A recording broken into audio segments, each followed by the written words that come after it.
Hi, and welcome to the Kale Houser Leadership Secrets podcast. Today, we're going to talk about morale. How critical is it to your organization?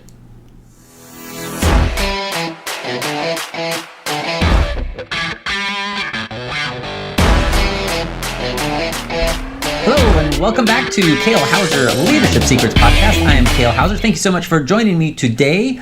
I wanted to talk a little bit about morale today and chiefly ask the question, how critical is morale, specifically to your organization? Morale at Kale Houser Leadership, it's kind of what we've built our company around. Morale is the linchpin of everything else. Think of it as the cornerstone. If you could fix morale in your organization, almost everything else will flow through and I won't say fix itself, but will be dramatically easier to fix and implement new processes to make your organization better and more efficient and more productive once the morale issue is corrected. Now, what is morale? You may be asking yourself, because we hear, coming from a military background, you hear about this a lot, right? And a lot of it is in jest, like, oh, you just killed morale and things of that nature. But morale, if you think about it, in relation to the culture of your organization, it's how people see themselves and see their purpose in that culture. Does that make sense?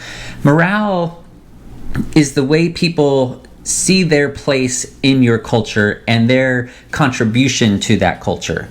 Now, high morale means that they're plugged into your culture, they see a future in your organization, they feel that they're contributing productively to the organization, to whatever that mission statement is, to the purpose of your organization. If they have high morale, means they're efficient, they're effective, they're problem solving, all those things. And low morale on the opposite end means they're not bought into your culture. They're really probably only there for a paycheck. They are not there to advance the culture, they're not there to grow, or any of those things that we commonly refer to as a positive thing for an employee to be as in a workplace. Now, again, I developed Kale Houser Leadership in a large part to help fix morale in companies because it is so critical to everything else that we do. And when you think about it, when you have this concept of high morale, so if you think back to when you were an employee, whether it was, as a teenager at your local restaurant or a car wash, or some other entry level, or fresh out of college and you're in a new corporation as a, entry level data analyst, whatever the case may be, you went in there with a positive outlook. You went in there excited, ready to, prove your worth, show what you could do, and you had high morale. You probably liked the company that you decided to apply to and get hired on with, or at least the opportunities that it provided for you, not necessarily the company itself, but you had high morale. And as a result of that, you were positive. You showed up to work minimally on time, if not early. You stayed to get tasks done. You were willing to take on new tasks. When you saw problems, you tackled them or at least brought them to other people's attention and say, hey, this problem over here, XYZ, maybe if we did, ZYX over here, that would fix that, or that would improve that shortfall. You approached your tasks and your work performance differently when you have high morale. You approach it more in a positive aspect and with a willingness to make everything around you better because you're bought into the organization and the culture. Now, on the flip side, think back to when there's been times where you've had low morale, whether that be you've been disillusioned with what the company is doing, you had a run-in specifically with a manager that just kind of crushed your spirits. There are many different things that would cause different levels of low morale and ultimately to tank morale overall, to where people are literally showing up only to earn a paycheck. They could care less about the organization.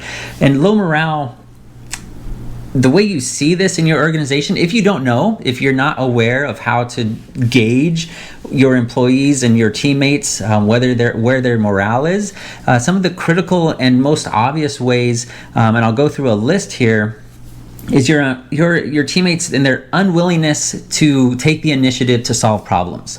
Whether that be if they're dealing directly with customers or clients and that client has a problem or an issue with your product, that employee or that customer service representative or that salesperson, if they have low morale, they're like, not my problem, whatever, I'm still going to get paid, or I already earned my commission, why should I bother, dealing with these problems of our clients, right? So they're not willing to take that initiative to solve problems. And one step further, they're not even willing to raise those problems to whoever, maybe it's a different department that deals with that sort of thing. They just don't bother to even address the problem whatsoever in the company.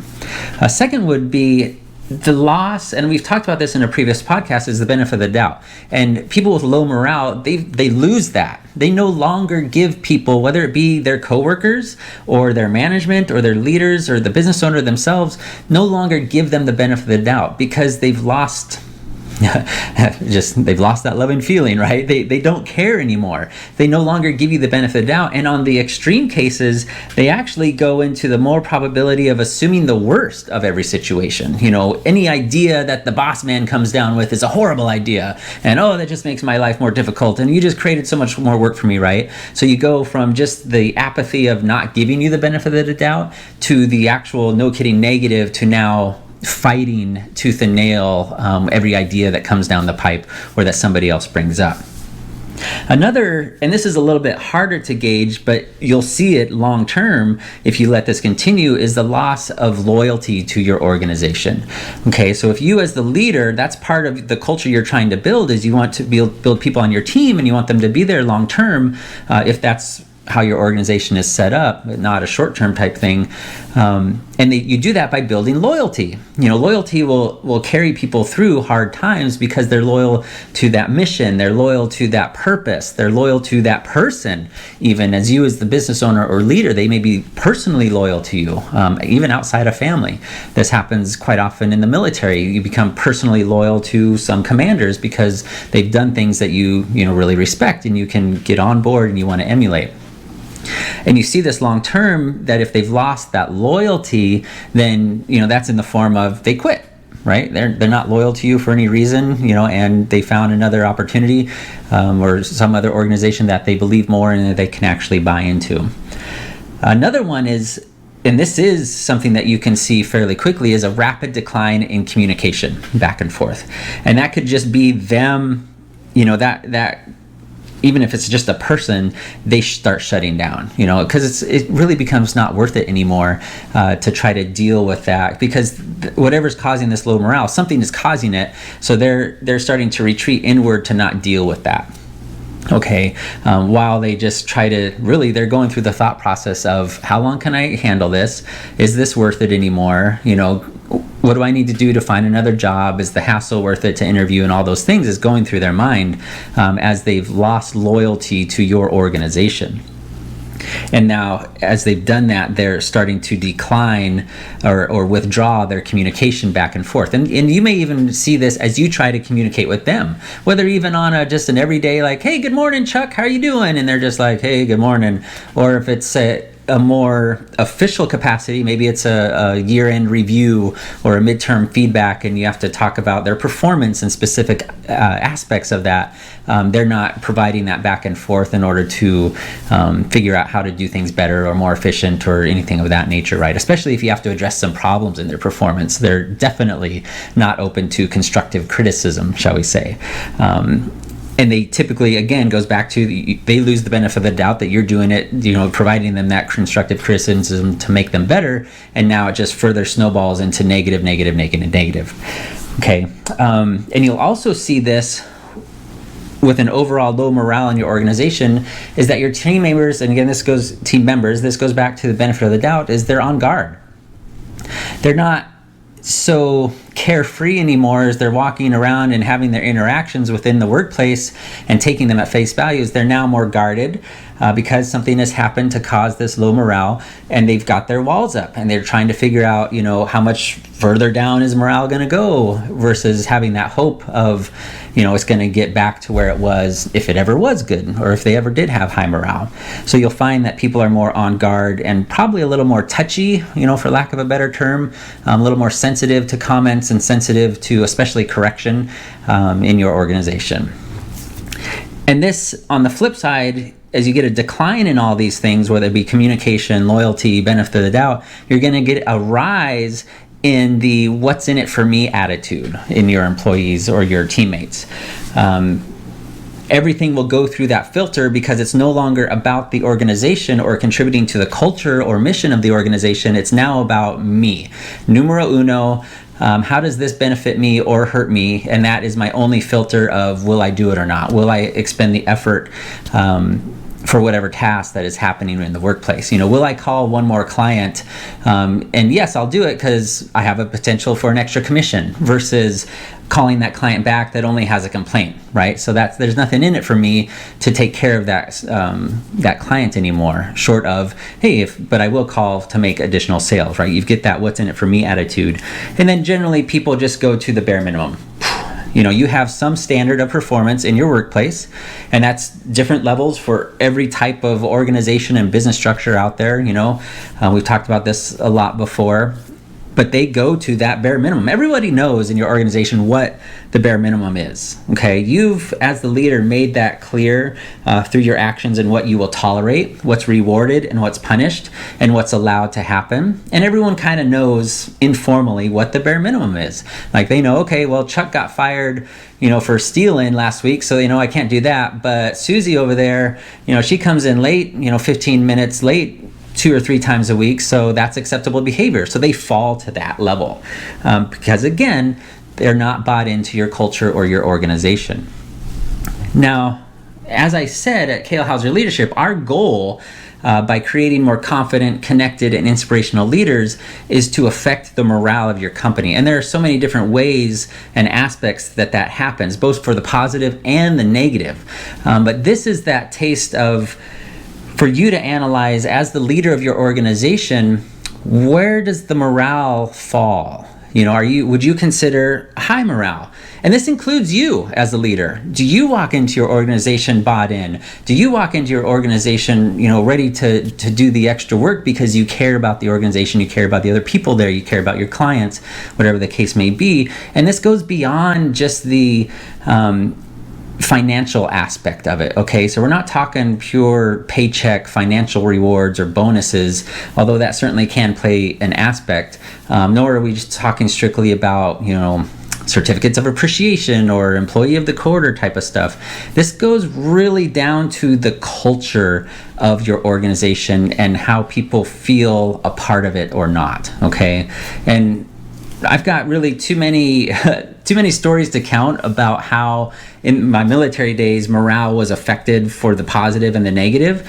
Just to be short, that it fluctuated with almost every commander one way or another because they're the ones who set that culture and set that tone and set those expectations that impacted the morale of the overall organization. I will say, especially towards the later years of my career, our morale as an organization was just in a steady decline. And I will argue that it was in large part because of our commanders at the time were unaware of how to gauge that, and furthermore probably a little unprepared of how to do anything about it, right? Because it was always, in the military, it's mission. That's it, right? You're here for a mission. And it kind of doesn't matter beyond that as long as the mission gets done, short of, actual criminal activity. But we won't really go into that nature.